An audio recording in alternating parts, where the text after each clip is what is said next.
Finance and Planning, Zoning, Historical Committee meeting today for us to get a review of the fiscal year 2019-2024 capital improvement budget requests.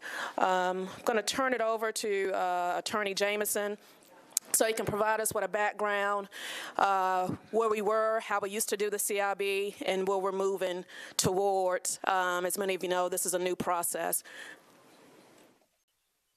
I'll turn it over to Mr. Jameson.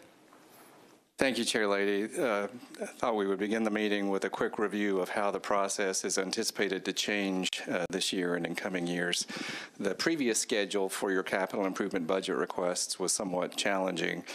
The CIB under the charter has to be submitted by May 15th, and council members actually aren't entitled to a copy of it until about 5 days later under the code.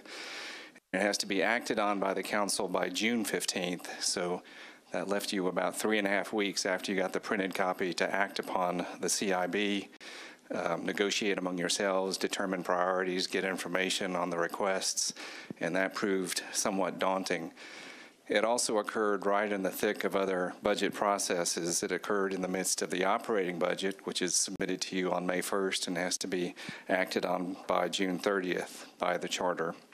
And also for the past several years, you've received the capital spending plan for approval in June. And all of that somewhat came to a head this past year and led the council members to change a couple of the rules, namely 11, 15, 17, and 28.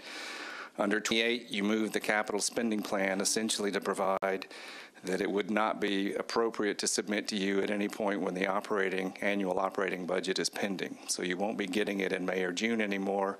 You can get it any other time of the year, and you can get it more than one time per year, but it won't come during the crunch time.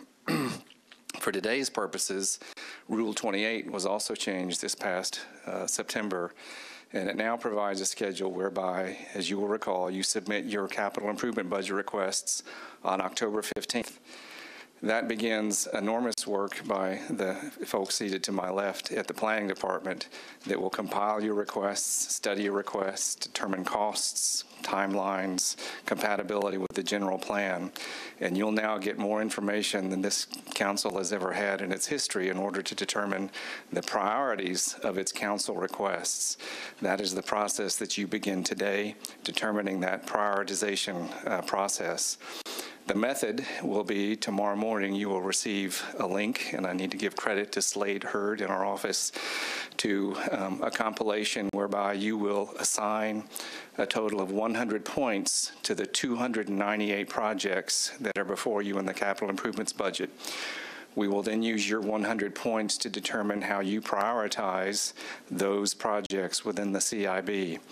This meeting can be one of several, and it'll be up to you to determine your next meeting schedule for the next month, month and a half, so that at some point around the midpoint of January, we have a prioritized list from this body as a whole, something we've never been able to communicate effectively for the mayor's office and the finance department to compile the CIB.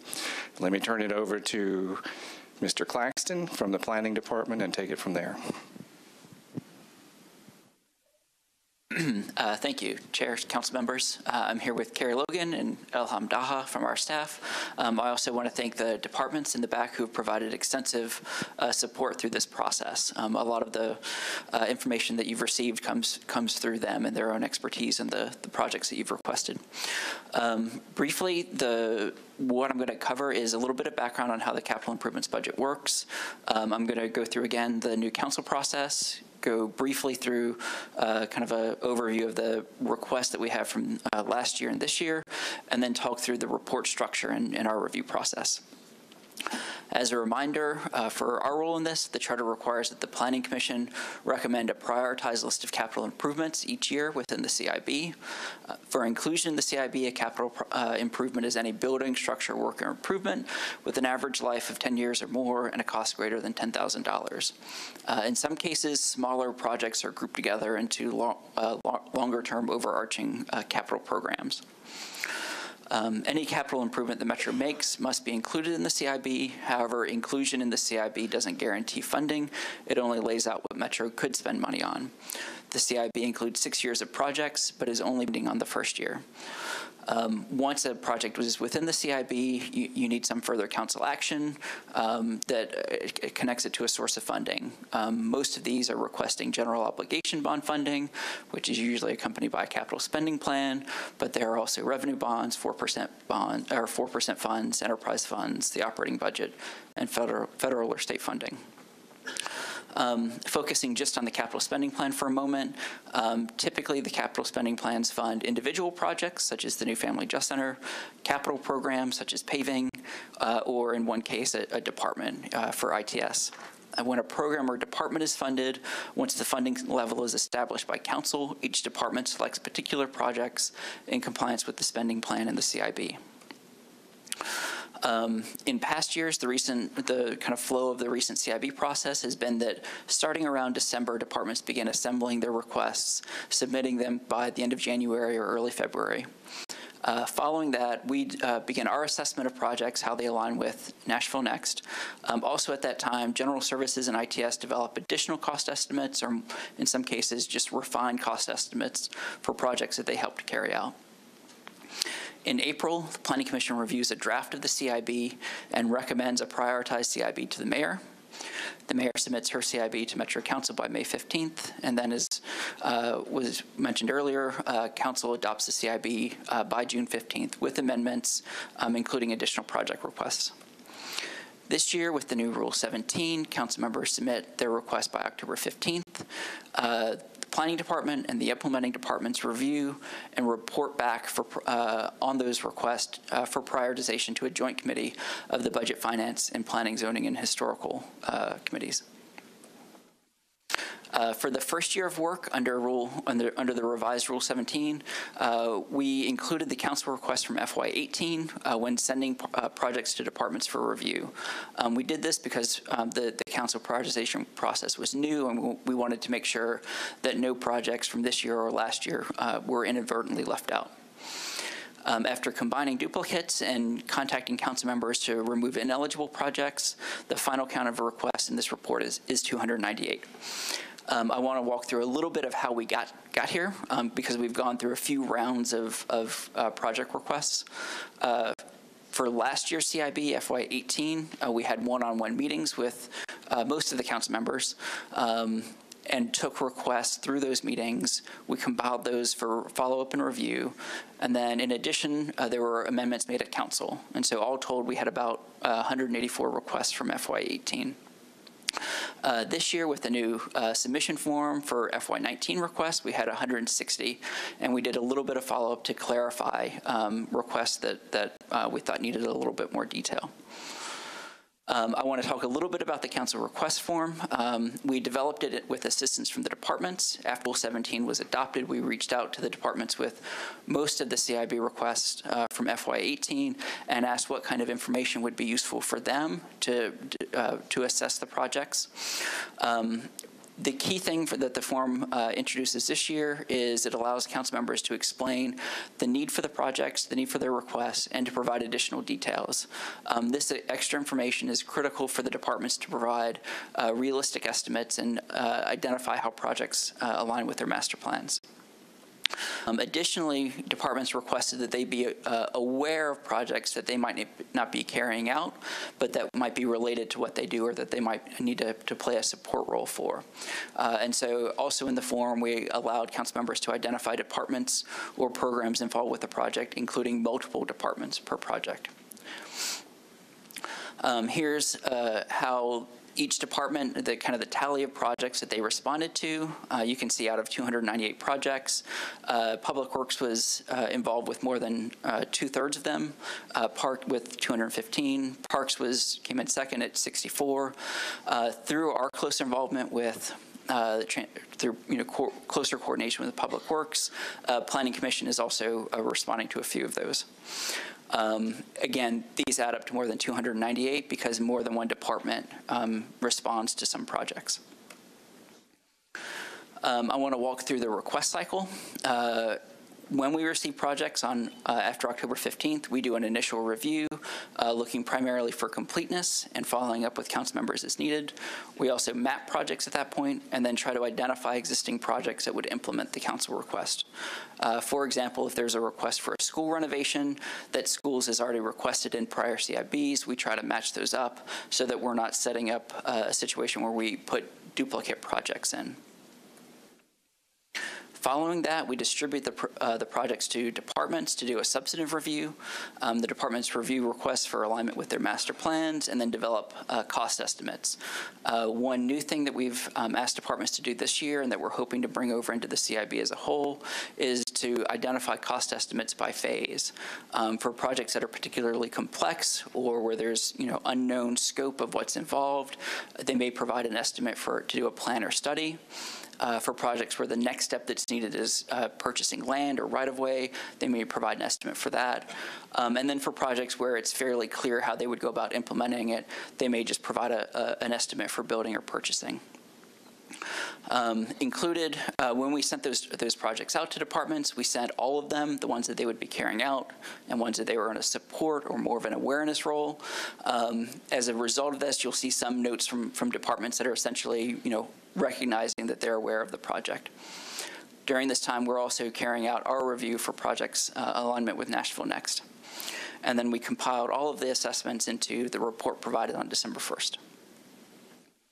I'm going to walk the structure of the report. We've tried to condense a lot of information into a very small space. The report is organized by council district, and each district is introduced with a map of all of the project requests in that district. We've tried to break out when projects were included in the FY18 CIB or are requested for FY19.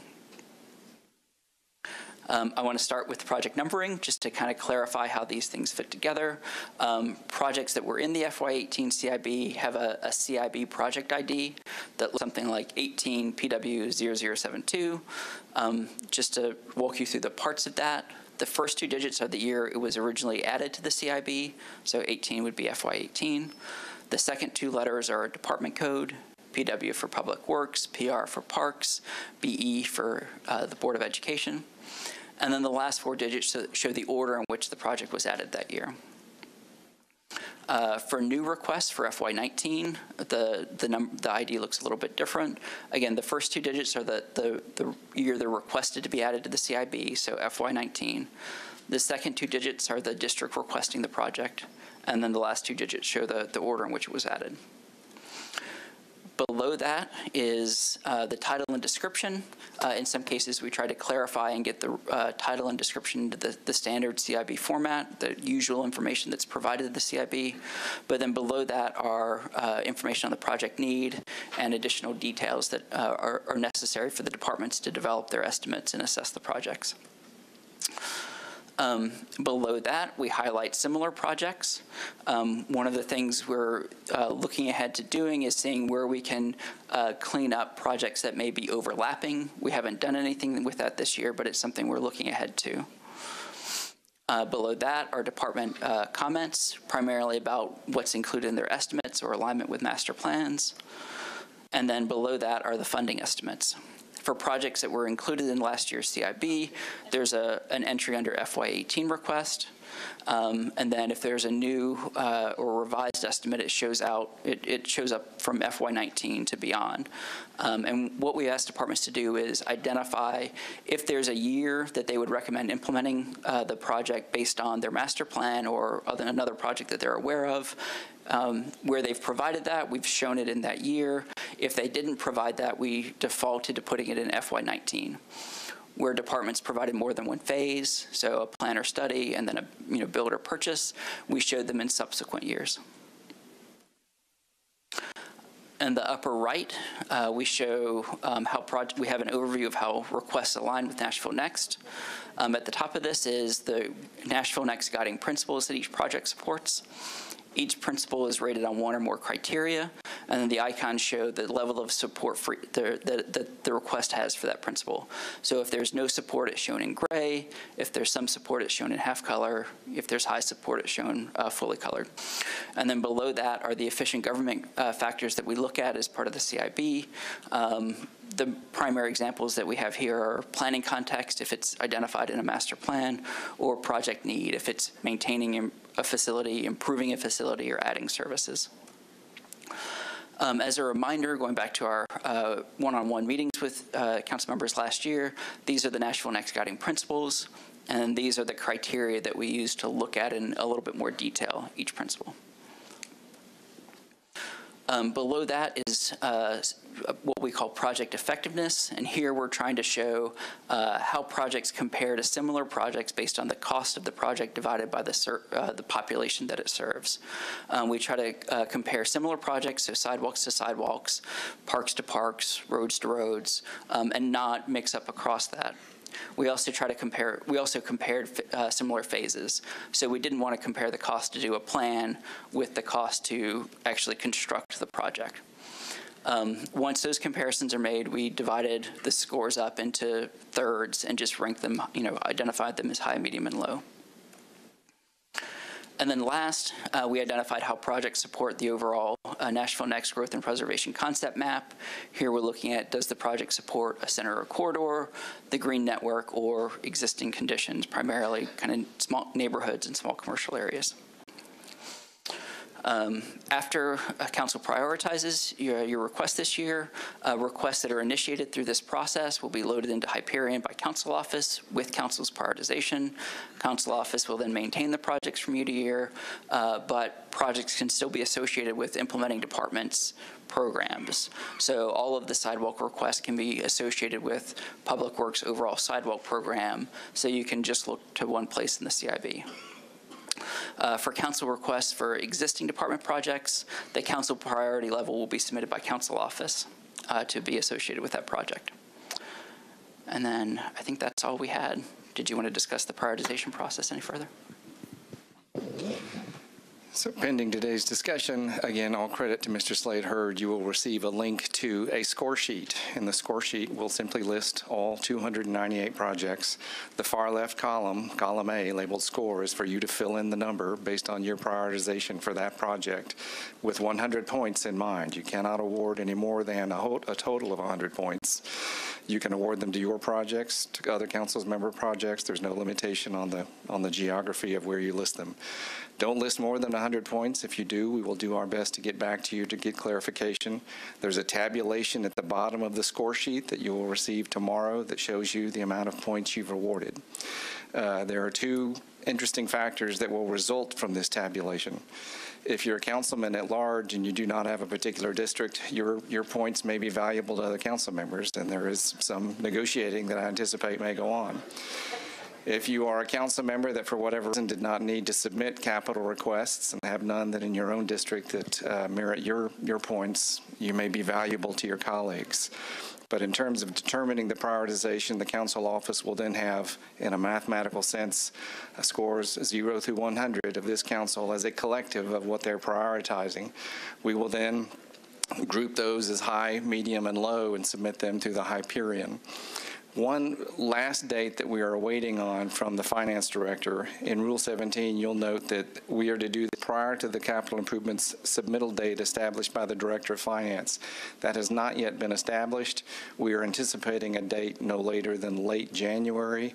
So we are suggesting, for purposes of scheduling future meetings, that they be done before mid-January, that you submit your final score sheets early to mid-January so that the council office can compile them by mid-January and have them ready to submit to the finance director as soon as she's ready to go. But that, in a nutshell, is the compilation and score sheet process, and we'll turn it back to Chair Lady Vercher. Thank you, Attorney Jameson. Do we have any questions as it relates to the revised CIB process? Council Lady Henderson. Thank you, Chair Vercher. Mr. Claxton, I do apologize. I missed the first few minutes of your presentation, and so if you don't mind just contextualizing this a little bit more, I'm confused. I thought we were trying to move towards something that was a simpler process where projects were ranked on their own merit. I'm confused about what this Hyperion is, council, internal stuff. So if you could just back it up and explain that, just the front part of that again. I understand that this is capital improvements budget, so it's beyond sidewalk priorities and so forth, but through the Walk and Bike Strategic Plan, right, we came up with a new prioritization system. I don't understand how that's factoring in. I get when you're talking about parks and other things like that, from a scoring perspective, that is different, but with all due respect to this process that I know people have worked on for a long time, I'm confused. So if you could clarify. You want to answer that, Carrie? Okay. The information that's provided in the report is a series of touch points against master planning processes, including those by the departments, as well as Nashville Next. The guiding principles you can see on the screen are those included in Nashville Next, and the scoring that we've produced in that document compares the projects submitted by council members to those guiding principles. As Greg mentioned, there's also contextually an assessment on the growth and preservation concept map to show the council where projects are fulfilling growth needs in centers and corridors, or where they're fulfilling green infrastructure needs in the green network. The report that's before you today takes all of that information and is intended to get the council's priorities as a body with all of that data submitted to you. So the prioritization that Mr. Jamison described would be done by the council as a body. And who came up with the concept of council scoring and points and at-large and trading points and all that? Who came up with that? So the 100-point system was implemented this past fiscal year during the CIB process. It had been used in years past, and when we implemented it this past year, by all reviews, it seemed to have gone somewhat smoothly. We're not insisting upon that being the one and only process. We are trying to determine what is the most cost-efficient and most specific method of assessing each council member's individual priorities and then collective priorities. Awarding them 100 points each was removed any doubt. Compare that to a process in years past where after you got the CIB on May 15th, you would submit an amendment, typically by contacting the council office, and then your ability to meet and discuss with other council members how your project compared to the priority of the project submitted by another was limited by the number of council meetings that might occur between May 15th and the submission deadline of June 15th. And the most objectified version we had for comparing the two was one council member said, this project is very important to me, and the other council member said, this project is very important to me. And there was nothing this body submitted to the council, submitted to the mayor's office or the finance department, that gave them a prioritization as a collective whole. This is the first time this body will have the opportunity to do that. And it was our suggestion to use the scoring system we used this past fiscal year. Thank you, Chair Vercher. Council Lady Allen, you're recognized. Thank you very much. I had a question about items that have been in the CIB before FY18. Are they still out there somewhere? I've got a lot of sidewalks that I thought were hanging out there somewhere, and I don't see them here. So where did they figure into the scoring process? They have not been introduced into this process. We anticipate that departments will continue to bring those forward into future CIBs. That is an area that we could contemplate incorporating into this in future years, but it's not right now. So, I mean, for example, I've probably got a dozen to 20 that I thought were included, not necessarily as top priority, but just continuing to be carried along because I would like for them to happen somewhere along the line. Where do those show up? The departments still have the ability to enter those I would have in previous years when they go through the CIB process in entering of data in January. The reason we started with the FY18 group of council member requests is because we did extensive conversations with all of you to gather your requests during that year. Right. But those that are not in the FY18 can be carried forward by departments. How do I know they will be? I mean, I've been going on the assumption that because they were there, I didn't need to restate them, and so there's some that are important that I haven't reiterated in the past years because they've been there waiting their turn in line. Right. Is there a way I can be sure that they do get entered? I'm sure the departments are aware of the. This is mostly public works, sidewalks. So who do I have to go beg with? Those departments, okay. And I can go back and look in the old CIBs to make sure I've got a list of that. Okay, so if they're not rated in this rating schedule, I'm not sure if this is Mr. Jameson or who, does that mean they're automatically at the bottom of the pile? Or if I wish they could be rated, is there a way to get them in before tomorrow when we start our voting? I'll let him address whether they can be added, but I will say that this is one system of showing priorities. The departments have a priority system in the CIB where they show their priorities. This process will show council's priorities, and then you'll also have in the CIB, when it gets filed, the priorities assessed against Nashville Next. So this is one of the data points that will be put into the CIB. Gotcha. But so I guess what I'm saying is if there are things that I thought were going to be in here that I might have wanted to vote on and I don't see them here, have I missed that opportunity to vote on them? So I've made a note to myself to confer with Mr. Claxton to find out what is the viability of adding for the veteran council members here who've had, like you, 10, 20 prior CIB requests that were not resubmitted by you, and to see what that does to our current list. If we can add it fairly efficiently within the next few days, then we can submit our score sheet with that new compilation. Okay. But let me figure out the viability. If that's not too disruptive. Sure. And if it is, then maybe I can just go back and pick out the ones that are important to me and try to get those in and let the departments do the rest of them. Figuring out which of those that department intended to submit on its own. Right. Right. I just thought, I mean, because I asked a question at some point when we were talking about this process of, will the things that we submitted still be there? And I thought the answer that I heard was yes, they will. So maybe I was hearing what I wanted to hear, or that never happens. So I mean, the official answer is if it was there, if it was submitted last year, it will be there. But if it was part of the CIB last year and it was submitted from previous years, it's not in this particular list. Not this list, but let me find out what we can do in the next few days. All right, thank you. I appreciate that.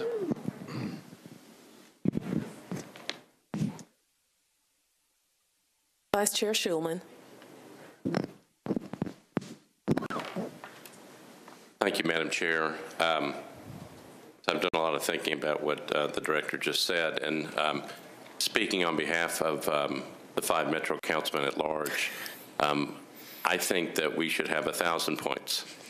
Each of the council members at large, 1,000 points, or if not 1,000, I think we should have 500, because then we can make many, many friends. Thank you.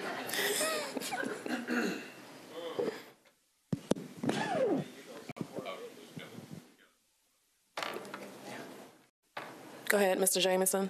Chair, in all seriousness, while the information that you're getting, I think I've conveyed my personal excitement about how much this better arms you to participate in the CIB in ways you've never been able to do in years past. I can't tell you the frustration that I felt as a council member getting a CIB on May 15th and having 30 days to not do much in a very crunch period of time. But this is a brand new process, and the Chair Lady Vercher said it so eloquently in her letter to all of you. We are welcoming input on how you'd like to see this going forward. If it's not the 100-point system, if at-larges should be awarded 1,000 points, for example, these are suggestions that if we can do them timely and quickly and efficiently to meet this year's deadlines, we'll do it. If we can't, but we can do it next year, we will do it. Thank you, Mr. Jameson. Councilman Hastings. Thank you, Madam Chair. I just wanted to ask a question to you guys. I recently received a call about the CIB, and we talked about things that were in the CIB past tense and what I have and what I had now. I didn't necessarily have anything pressing for new because I've never had anything done at all. But I wanted to see, just like the councilwoman was just asking about that, I was told that that information was going to move over to today, as if we just put that in. And to hear you say, no, not necessarily, it's going to go to departments, I don't necessarily trust that. What do we need to do to make sure that that gets inside of our system? And because it's already there, it's been there for years, and we need to get some things done. So that's my question to you, and to see, you know, because evidently we have a loose hole that we're going to have to correct and figure out how we get that stuff done. In part in response to Council Lady Allen, we are immediately going to, since immediately after this meeting adjourned, convene and see what from previous years can be included, how far back we're talking about going. I assume not beyond any current sitting council members' requests, but if we have a council member that's in their second term and this is their 6th year, do we go back 6 years? I don't know those answers yet and what's viable, and I don't yet know what of those the department's intended on submitting. So assuming we exclude those, we have some viable means of adding what's ever been submitted by a particular council member, and it's done quickly and efficiently, then we will endeavor to do that. I just wanted to make sure that we don't miss our timeline by the period of seeing what's going on. I want to make sure that that is done and that we don't miss this opportunity. All right? Thank you. Thank you, Councilman.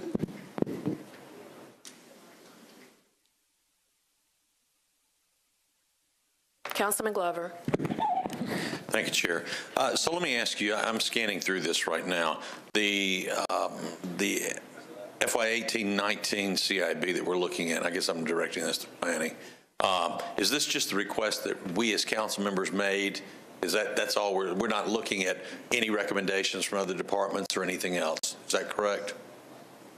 That's correct. Okay, that's what I wanted to know.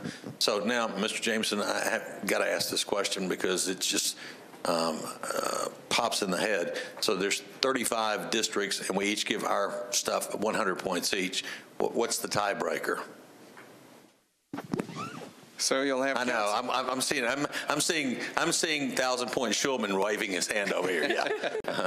Well, this was not by design, and I didn't mean to sound flippant when we just noted that the clear effect of everybody having an equal number of points, be it 100, be it 1,000, be whatever it is that those members that didn't have a particular district, or that those members who didn't submit CIB requests this year, and there are some, might find themselves to be the belle of the ball in terms of them being solicited by council members for their points.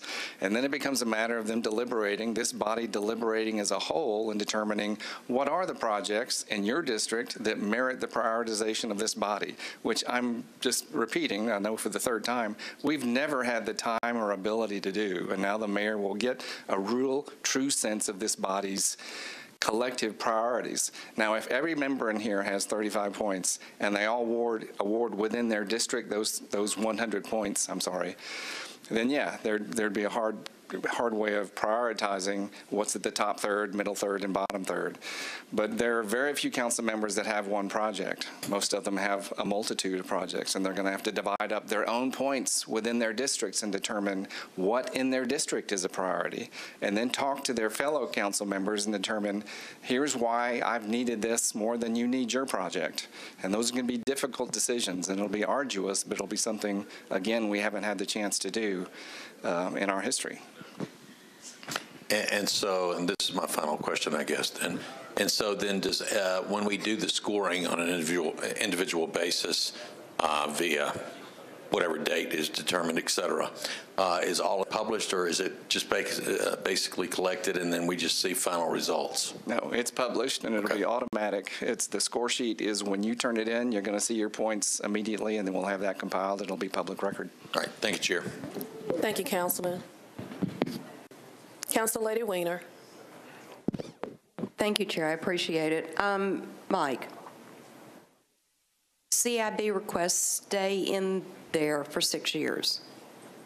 It would be extraordinarily helpful to us that when we're looking at this, that we have a copy of what's currently in those CIB 6-year buckets.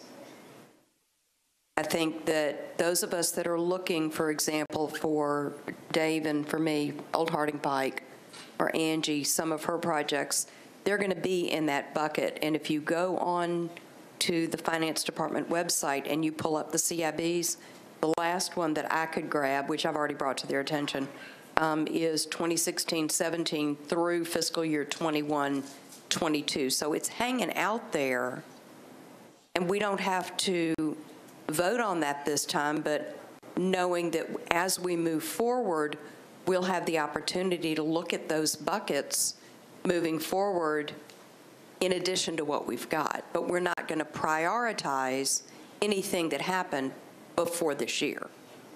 So if we can get a copy of the information that's in those 6-year buckets from the previous CIB, that will really help.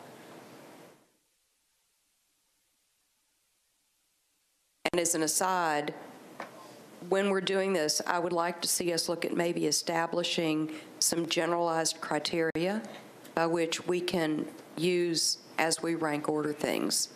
So maybe as a collective body, we can come up with an idea of what those criteria might be to know what's going to get a higher score than a lower score. And that would reflect what our priorities are. Thank you. Thank you, Council Lady. Councilman Cooper. Thank you, Madam Chairman. My Chairman Bedney, too. A quick question for planning. Historically, one of the difficulties of this process is Category A in the CIB has been huge, in the billions of dollars over the years. Maybe a benefit of the new timetable would be for planning to begin to prioritize within the A's.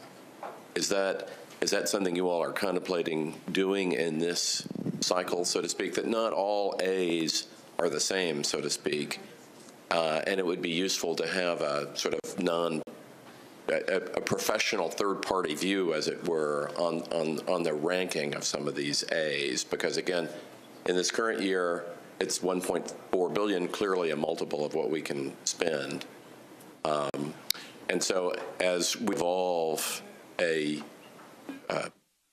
thoughtful budgeting process, I wondered what planning had in mind on that category.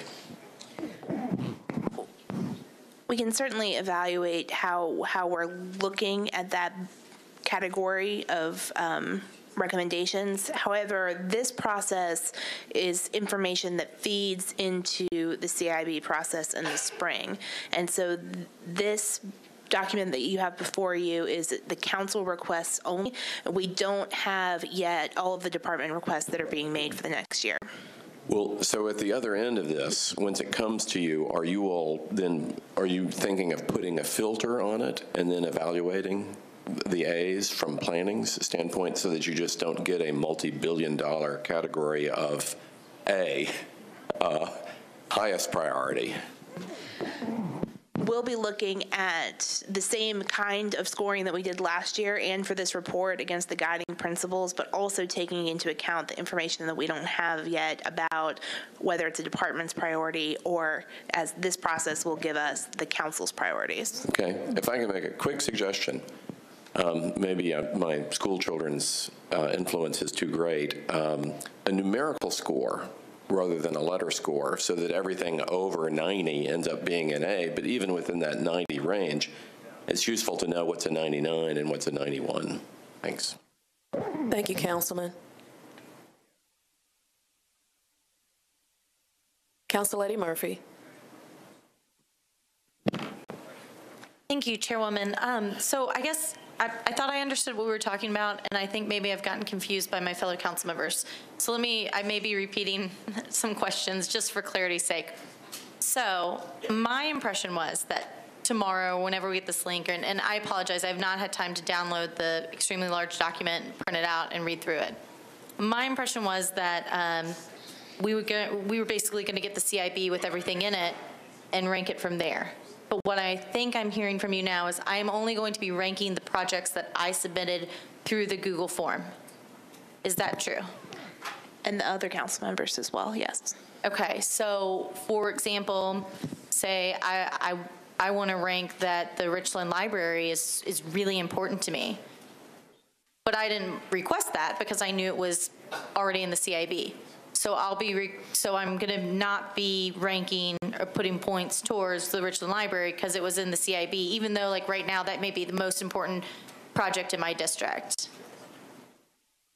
Is that true? They're checking, Council Lady. Okay. The document is only 300+ pages. I appreciate you quickly looking. In this particular example, that is included in the report. So Okay. you'll want to see what's in the report for your district. Okay, because I think, again, there's maybe some confusion out here, and I guess echoing what some other council members have said, it's going to be very helpful for us to see what was deleted from our requests and deleted from the previous CIBs. And I know that's going to be a workload for your department, but it's going to be helpful because I know I've spoken to some departments, to the planning department and just now to the parks department about how on the last day that the CIB was due for planning to turn it in, I got a phone call pulling out 3 dog parks that had been requested by me and constituents and myself. And since then, having conversations, those probably could have been put in there. But at this point, I would like to know what is the process for if I have the conversations that could have been had if I was not called on the very last day at the very last hour to pull them out. I would like to, I guess, have something in writing for clarity's sake of how we put projects back in that may have gotten taken out because information was missing or, in my situation, called at the last minute on the last day and told they had to come out or I was ruining the process. Councilor, I don't want to speak for planning, but this does not displace the amendment process that we will still maintain for the CIB when it is submitted to us in May. You can still submit an amendment, and there may be amendments of deletion. You may see something in there that you would want taken out. Both of those processes are still in place, and if there was a particular project that was correctly or incorrectly omitted, you have the opportunity to submit that amendment after the submission in May 15th. And am I correct in remembering that would require 27 votes to amend that at that point, or are we looking at 21? No, that's 27 votes to pass a new CIB after one has already been approved, but an amendment is just the usual amendment process.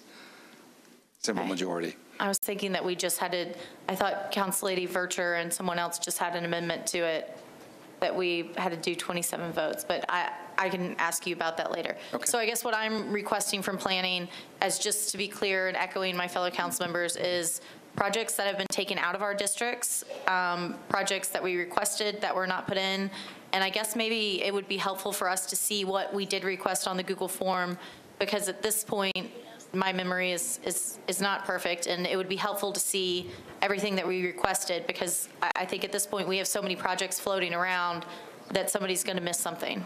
And I hope that we can clean this up for the future and that we don't have last-minute calls again on the day that the CIB is due to be told that projects have to come out or it can't be turned in at all. Council Lady, what you submitted is in a document. You can review that at your leisure. Council Lady Henderson.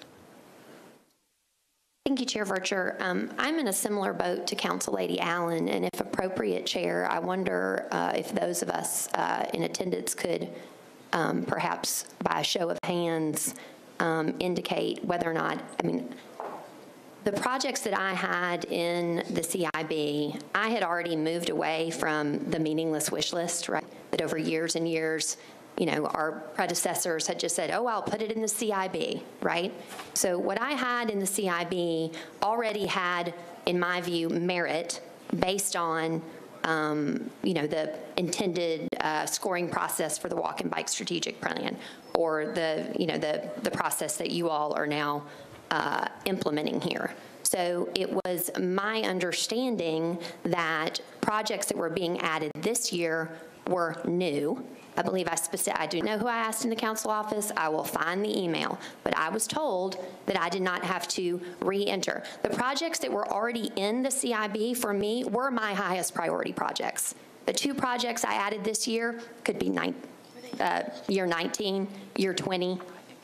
They were not my topmost priorities because I was under the impression that what was already in there in the last cycle. So I was already in this mind frame last year.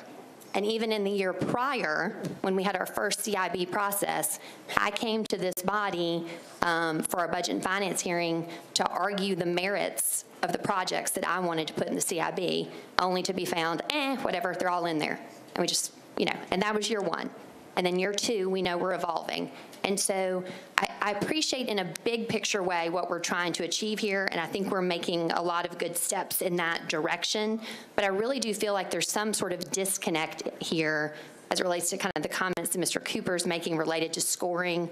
The goal here was for us, for the community, to understand that there was some objective scoring happening here, right? That these weren't just our pet project list, that they had merit based on a scoring system that we had through the Walk and Bike Strategic Plan, or that through Nashville Next, and so forth. And so I feel like the conversations I've been having with the planning department, that we're moving in that direction. But I am very much befuddled here today as to what is kind of before us and the process we're moving to. So I think there has been a disconnect from a communication standpoint. I appreciate the meetings that we had with planning last year, but in the intervening time, a month ago, 2 months ago, 3 months ago, I was kind of like, when's this coming? When's this going to hit? What's the context? How are we understanding? How are we going to be communicating to the council about this?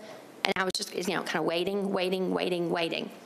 And here we are, and I'm surprised by this. So I think we need to do a lot more kind of communicating about, this 100 points and how that, is scored. And I do apologize. I know I missed the first 10 minutes, and that's not helpful when we're having a conversation like this. But I would appreciate understanding how those projects, and I'm not suggesting, Mr. Jameson, we go back 6 years ago, 7 years ago, just in the last year or two, when colleagues have already understood that we're moving away from the meaningless wish list and have tried to tailor their CIB on its merits as it relates to Nashville Bex and the Walk and Bike strategic goals.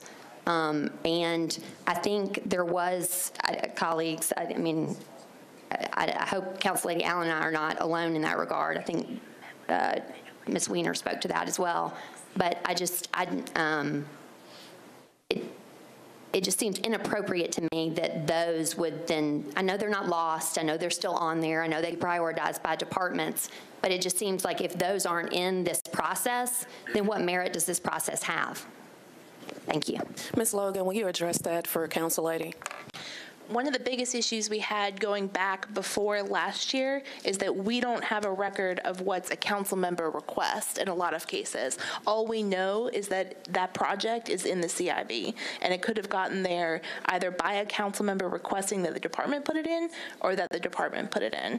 And so one of the things we tried to do last year was sit down with each of you individually and talk about those requests that were important to you. If those projects came into that conversation, they were listed last year in the CIB as a council member priority, and for this process, we carried those forward so that they would be able to be prioritized. If there are specific projects out there that we had no record of being a council member request because they were dealt directly with the departments, I think Mr. Jameson has indicated that we'll be happy to take a look at how those could be included if council members would be so kind as to get us which projects those are.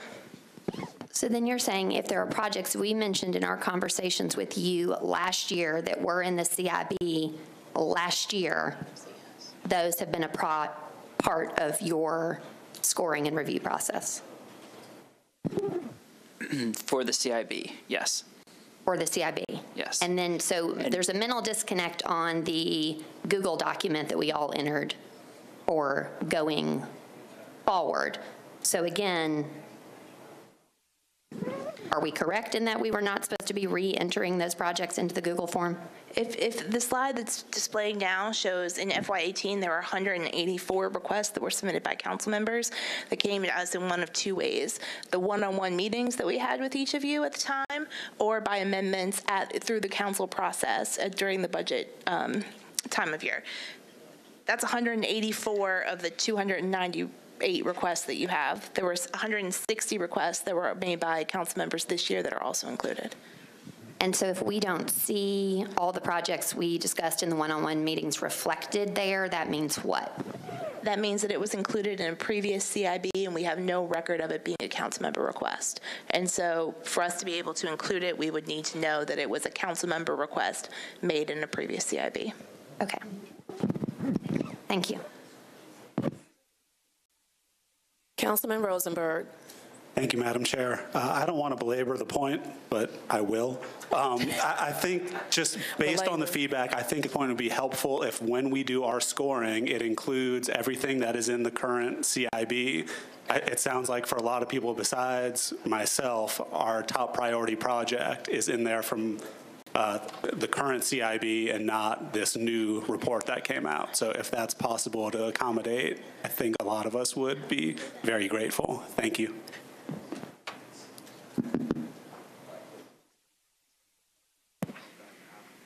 Councilman Pridemore. Thank you, Madam Chair.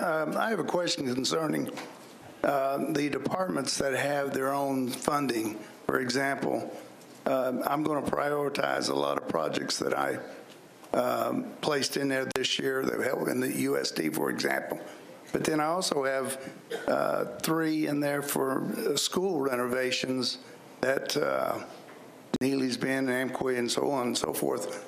Now, and then also Arts Commission. How do I have to prioritize them too? Because I don't want to, they have their own budget.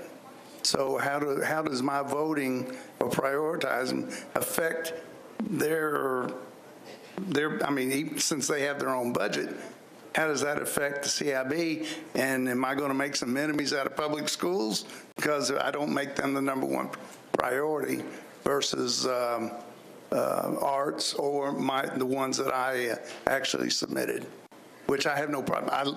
I want to see these things happen, but and I'm not saying they're not my priority, but how is that going to affect since they do have their own budget? None of these priorities would address what is or is not funded in the future. It would simply reflect the council's priorities to consider that for funding. So we are going to be putting our sidewalk requests against children's education and arts. Yes. Thank you.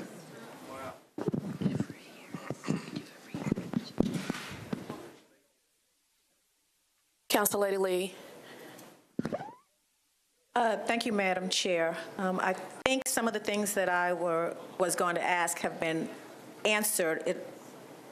It's kind of confusing for me, and I guess I was going to say I would like to have, and I'm probably sure that there's a document someplace that I could have pulled up but didn't. It is. But in listening to this, it would have been nice if we had, or if I had had the things that I submitted in front of me, and I don't know what Sam what he submitted before me, and so I guess what I'm hearing now is if he had a conversation the year before, we don't know what he talked about, only that if something is in the budget that it was submitted by either the department or Sam. This is kind of confusing for me. So I guess the bottom line is I would have loved to have seen something in front of me while we're doing this, and then the way I can know if the things that I submitted in October are on here or if they're not because I didn't submit them correctly. But I will say I would like to throw myself on the goodness of the committee, and if you want to make a new person feel welcome, you can go ahead and give 25 of your points to any of my things that you want to. Thank you. Thank you, Council Lady. Council Lady Johnson. Thank you, Virtue. Oh, Lord have mercy. I'm coming in late in the process and I have to do speed thinking here. Okay, to get clarification on the point scoring, is my understanding is that prior CIB projects are not subject to the scoring by other council members, only new submitted CIB projects for this upcoming fiscal year? Mr. Jameson. That is correct. We have the CIB projects listed that also included fiscal year 18 projects. Then, based on previous discussions with planning staff, those from pre-2 years ago CIBs were included to the extent it was clear that they were a council request. The difficulty is then determining from CIBs 3, 4, 5, 6 years ago which of those were by the council member versus by the department. Well, I have emails for all of mine, so I know all mine about a council member, except for the exception of those that have been placed in the master plan by the department. Now, if there's an item that's been placed in the master plan by the department, for example, libraries has placed a project in my district that's in the CIB because it's in the master plan, how does that work? I don't think anybody would score that because it was in the prior CIB, if I'm correct. If it was a project if it was a request that you made last year or this year, it was last year. Right. That was also in a department master plan, it will show up in here. But do they have to score that, or are they only scoring the new projects that I submitted for the new year? You're scoring it because it's included within the 298. Oh, so I have to rescore, but I'm talking about other council members. I don't want other council members to give me 0 because they don't want me to have a project. I want my projects that's already in the pipeline to stay in the pipeline. So help me understand this. Right. So because it's too competitive for me. Right. So in terms of trying to submit what is the collective will, what does this body as a whole prioritize? What are those projects? When the score come out, it enables our department to then rank them as high, medium, and low, just the top third, middle third, and lower third. But is that for new projects? That includes the new projects, but it also includes the one you submitted last year that's also in the master plan. But in terms of, yes. But you just said council members don't score the previous year projects. No, the previous year projects are in the 298 projects that are in the sheet before you. And that's what's before you to then place on the score sheet. Every single project is subject to you to an award of 0 to 100 points. Okay, so that's only subject to me. No. The new projects are subject to all council members giving me scores and me giving them scores or whatever. No, every single project is subject to a vote by all the council members, an assignment of their points. And so if there are other council members in other districts that believe in the priority of your project, they will award it other points. They may not. And that's the difficulty, and yes, it is a difficult process of determining what is the collective body's will, and trying to determine that in a few short weeks is the challenge. Okay, council members, please. I don't like this new process. I'm nervous as I'll get out. I don't like this because all of us want what we want, and I beg of you to please give me my points for what is in the master plan. Council lady.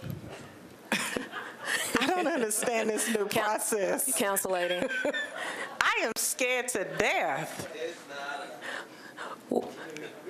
Get back on that. If you have any questions regarding the process, we're not going to allow council members to do their commercial pitches for their respective projects. That's fair. Yeah. But this is like overwhelming to me. It's like totally understand. Okay. Totally understand. This new process is to steer us towards having a collective priority as it relates to the capital improvements budget, so that when the administration is coming up with projects to be considered for funding, the choices aren't all over the place. I say all that to say this new process will also require us to talk to one another, to get to know the issues and the concerns of our respective districts. The past process allowed us to operate in silos, and it really created and fostered an environment of competition that may not have necessarily been to the best benefit of the city as a whole. It pit neighborhood against neighborhood. It pit school projects against other school projects. It pit sidewalks on southeast side against sidewalk on the Hillsborough side. This new process is to get us to a point to where we're saying this is our priorities as a body as a whole. And I believe in this new process. It is scary. Most change is, but I know as a collective body we can do this. Well, I will have faith in the process. And one more question, Madam Chair. If something is already funded in the CIB, but it hasn't been started yet by the administration, does that stay in the pipeline, or is that subject to this new scoring? My understanding, and Mr. Jamison, you can correct me, is that it does stay. Okay, thank you. Thank you, Council Lady. Councilman Swope. Thank you, Madam Chair. Since we're all going to have to fight for, I guess, 5,000 Schulman points here, I think it would be, well, times 5,000 Schulman. I'm going to call them Schulman points. I think it'd be very interesting to know, and I know this throws more work onto planning staff, and I apologize for that, Carrie, but it would be very interesting to know what each district has received in capital improvement spending over the last 2 years by district. Ms. Logan? I don't believe that's something the planning department could generate. Is that something, Councilman Hagar, if I can interrupt you for a minute? Mr. Jamison. Mr. Jamison. We were discussing, and I missed your question. That's okay. It would be, since we all have to fight over 5,000 Schulman points here, it would be quite interesting to know what has been spent, and we can literally just go back 2 years. What has been spent in capital spending in each district, per district, and what projects they were. Can that be done? Do our best. Thank you, sir. Thank you, Madam Chair. You're welcome.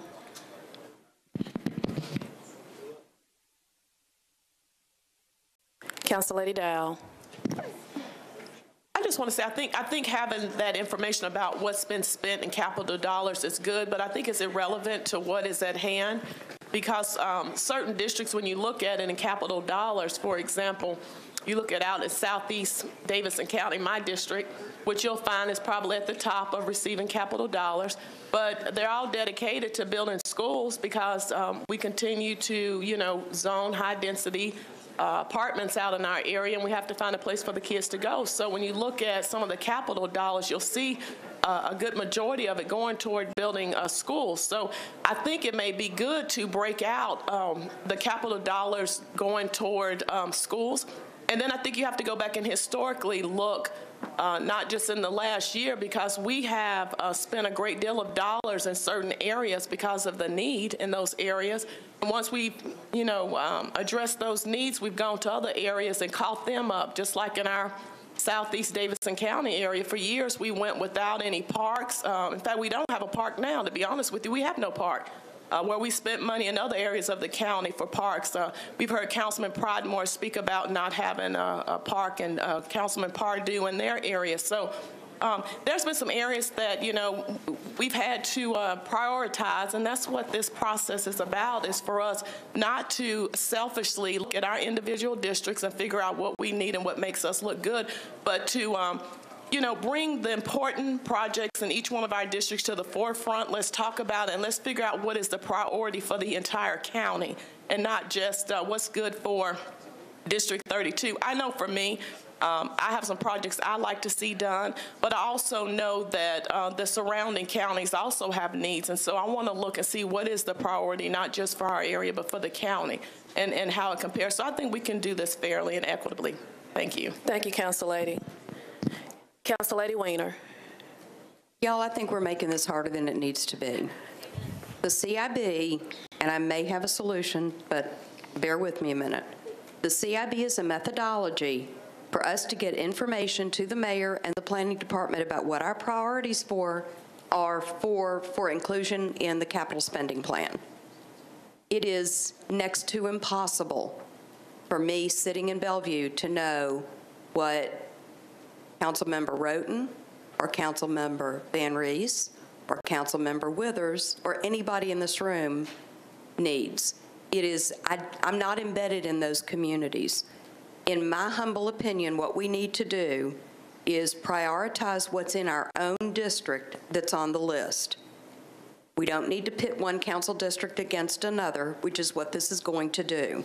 We need to let each council member prioritize and then include it in the CIB in buckets of priority. For example, bucket number 1 would be anything that you want in your district to be accepted into the CIB that you really, really, really want to have in the capital spending plan in the next year. Bucket number 2 would be anything that goes in the next 2 years. Bucket number 3 would be 3 years, and so on. Don't make this harder than it needs to be. Let's come up with a simple plan. Remember, this is a wish list. It is not the capital spending plan, but it's the way that this body gets the message by project to the administration for inclusion in the capital spending plan.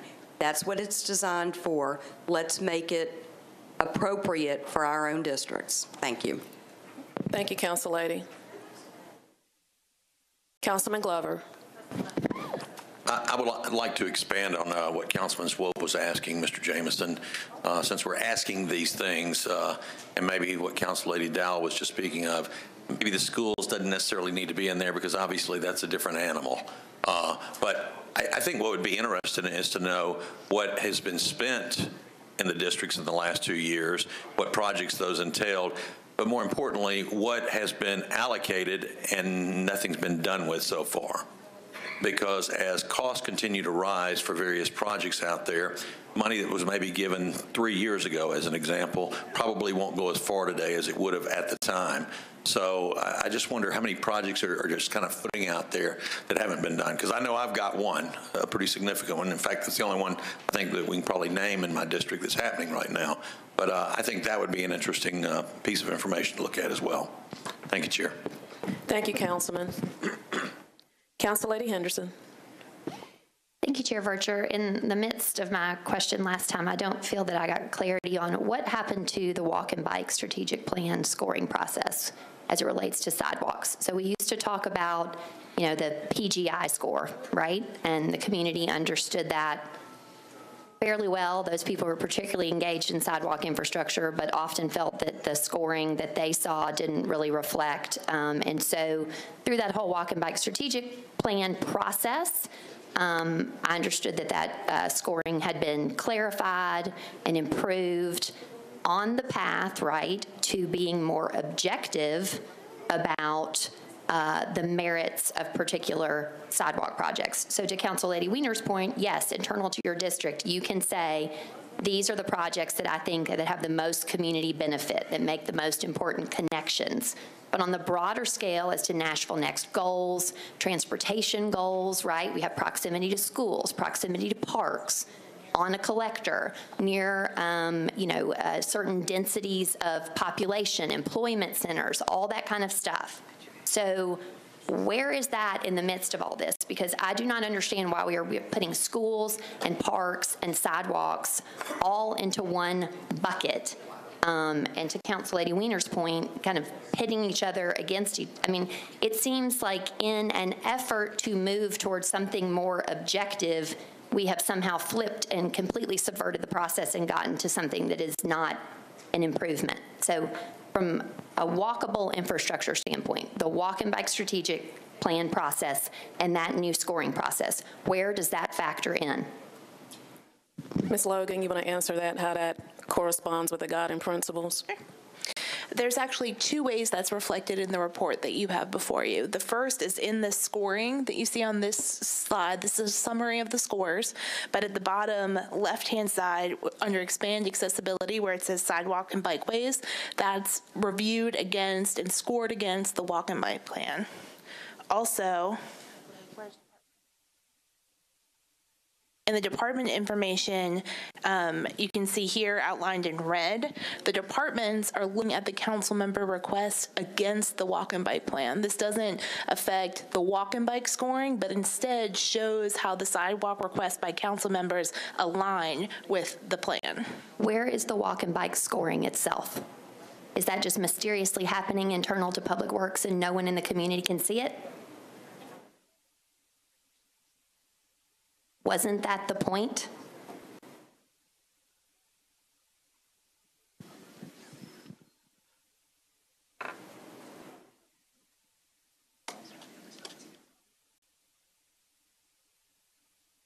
Give us one moment, Council Lady. Are you asking for the numeric scores of the Nashville Next guiding principles or the walk and bike plan?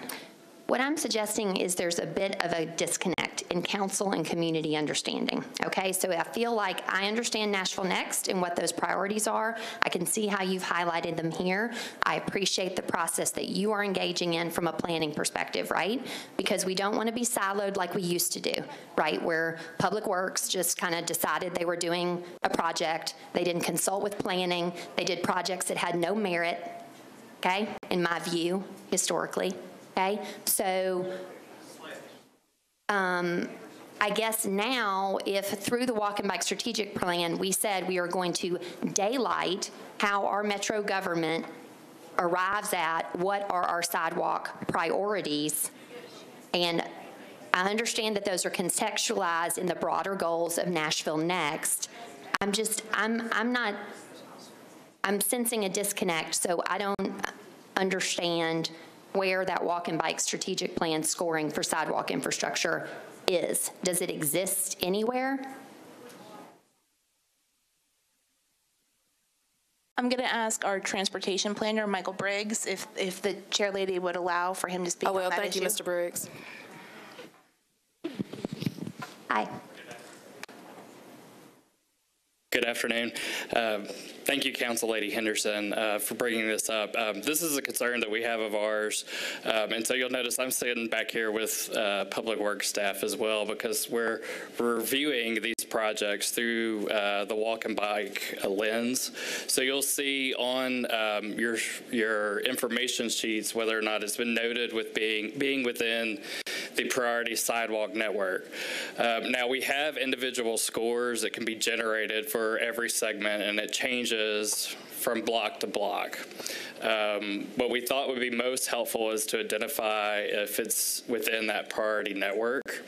Then what we're doing between Public Works and planning staff is we're looking at all the requests, seeing what bubbles up, and kind of comparing them objectively, not only across the scoring criteria, but within budget constraints, within kind of the framework of light rail, other road projects that have been announced, and making sure that we're hitting projects that we're not doing sidewalks that will be torn out because other projects are going on, so that's important, but then also doing projects in areas where there's an actual need. And we're going through a process now that's going to be vetted with the council as well as to the first year projects, and then looking at years 2 through 5. So right now we're getting close to having a year 1 project list that will be out there and published, but years 2 through 5 we're already working through. We think that the CIB process will be a way for council members to provide input each year to help determine changing priorities, and so we can look at that through the lens of the walk and bike plan each year. So we hope to have a 1-year list, a little bit longer term list, and then as we go in each year with the CIB, we use the CIB process to express what the council member concerns are, so you're not having to go to planning, Public Works, or whoever else to express your need for a particular sidewalk project. So the priority sidewalk network then, which, you know, we've been waiting to kind of see that online, and I know it's been in progress. But then what is identified for the priority sidewalk network is scored, right? Because when we saw the draft plan of the walk and bike strategic plan, I know that you all used the new priority scoring system. You showed a version of that, and then that was kind of a beta, right? Like, right. What did the scoring result in? And why do we have this random sidewalk over here? That doesn't make sense. And just looking at your method. Sure. Okay, so how does that, I guess, then, I see hear what you're saying, that the CIB and what gets put in there sort of informs priorities. But from a council member's perspective, right, if what we're already putting in the CIB, we're already putting through the sidewalk priority lens, right? And so, again, I mean, it seems like you're engaged in a very objective, precise scoring process. You're assuming that we're just throwing stuff in the top of a funnel that we're not thinking about objectively. And so I think it's valuable to have the objective process going on to also what the council members are hearing within the community as to their needs. I think that it keeps the objective list kind of on its toes to see if it was matching up with what the council members are hearing. If there's a mismatch, I think we need to have that conversation with those individual council members to see if there's something off with the scoring.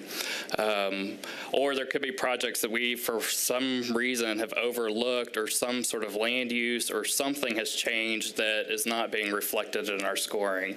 I think right now we're not going to see a whole lot of that because it's so current. I think as we move away from this current scoring, that could change, and it'd be a much more valuable exercise to where we have the objective process and then we have what we're hearing within the communities or within the district by the council members as their sort of wish list. The other thing to keep in mind on the priority sidewalk network is that it tends to grab a much larger segment.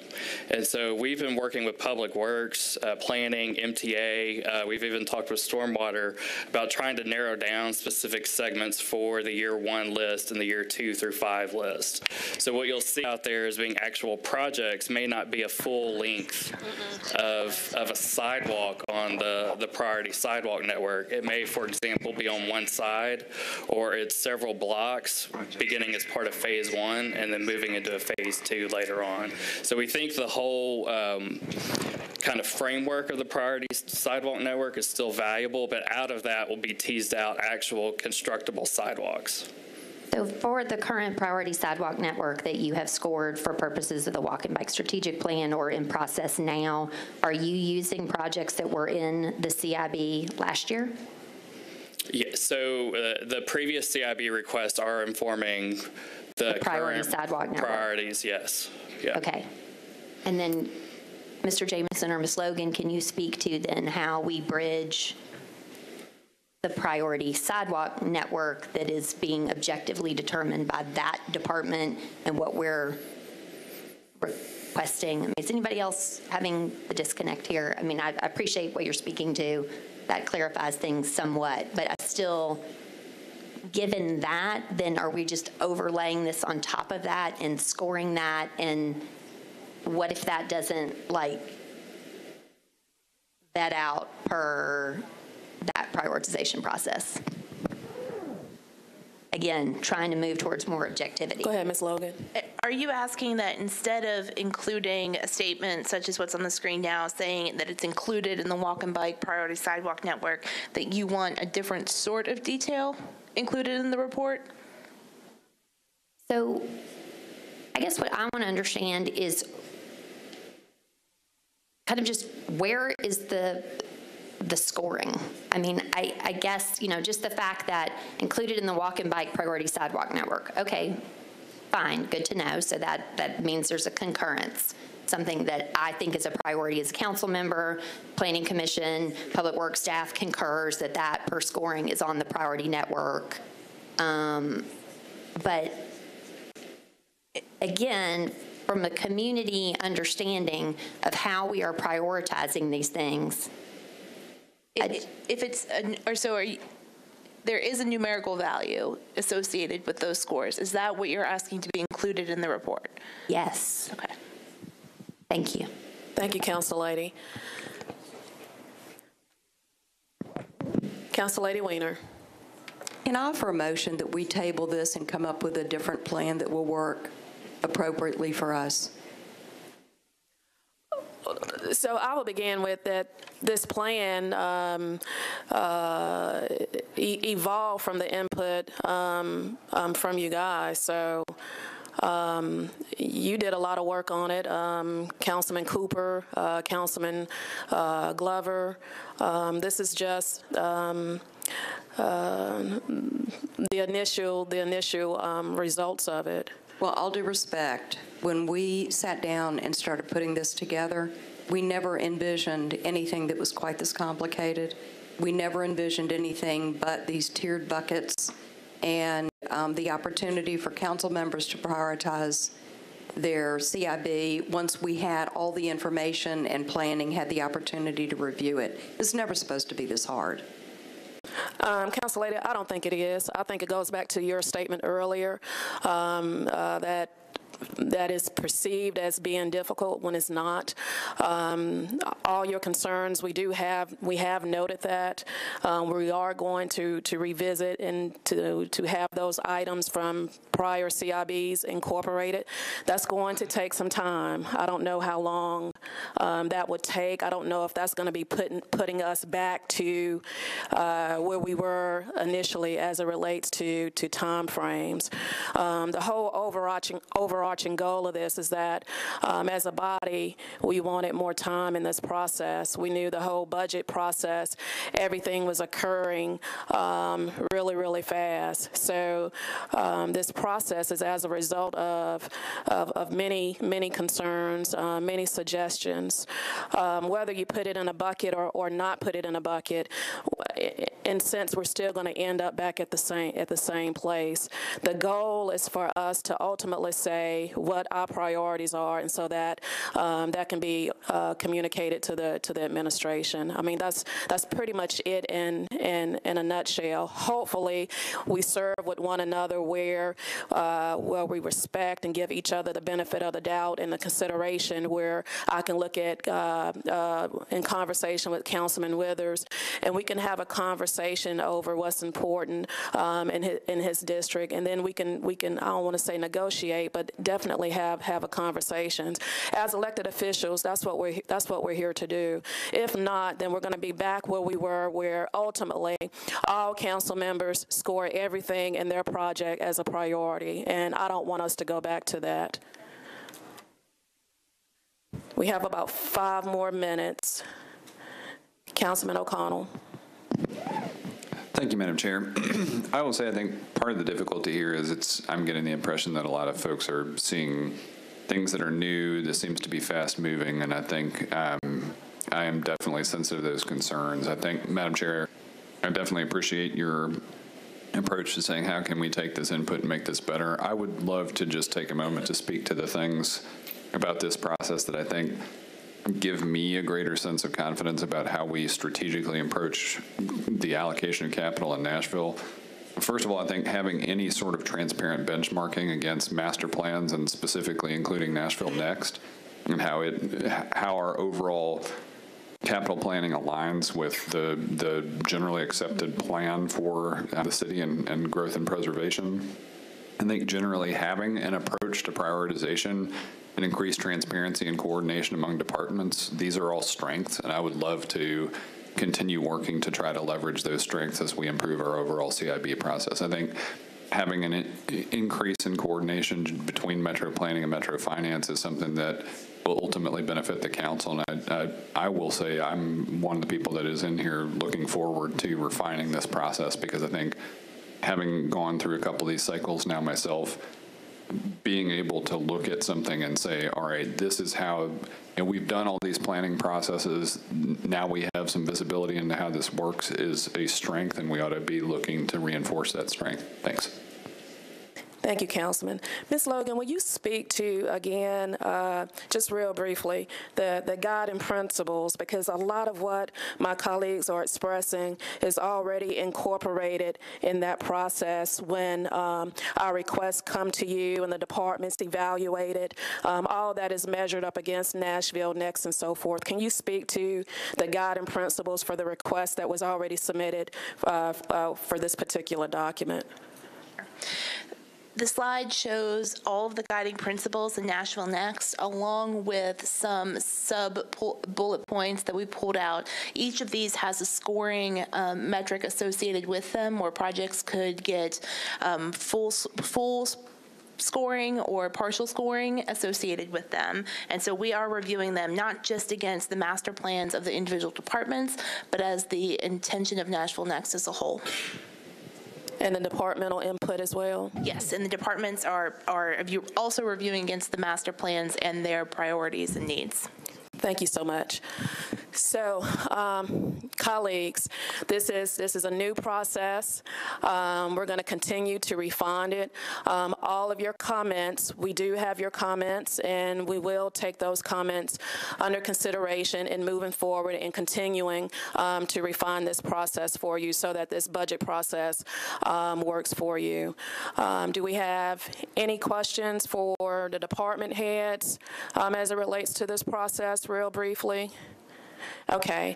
I would like to take this opportunity to thank my department heads, thank Chair Bettany also with planning. Do you have anything you want to say also? Okay, go ahead. So this is a planning document. It's meant to be a blueprint on how we want to politically decide how to prioritize items in Nashville.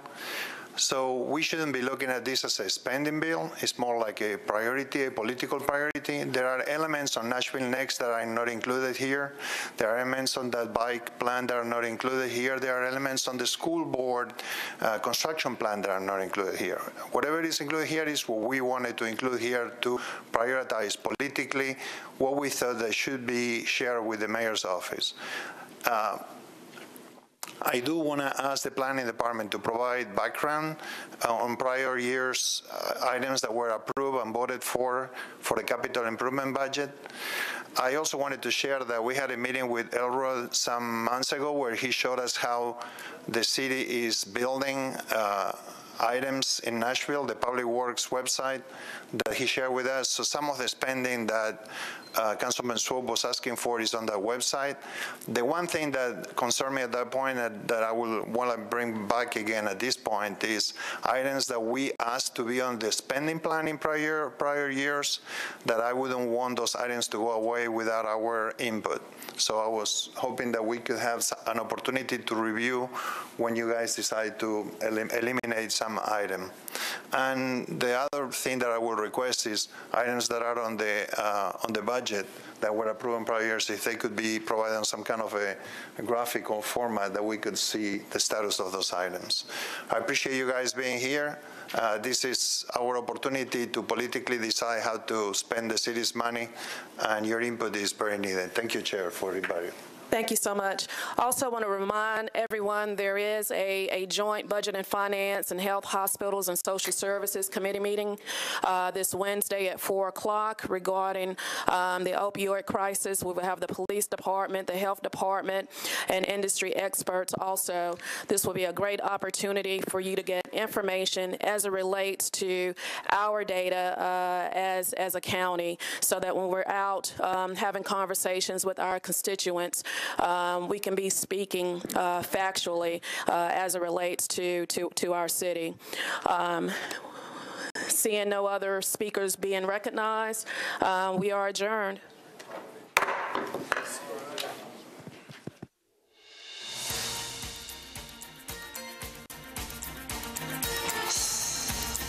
This has been a service of the Metro Nashville Network. If you would like to see this presentation again, or for more information about this and other programs, visit nashville.gov.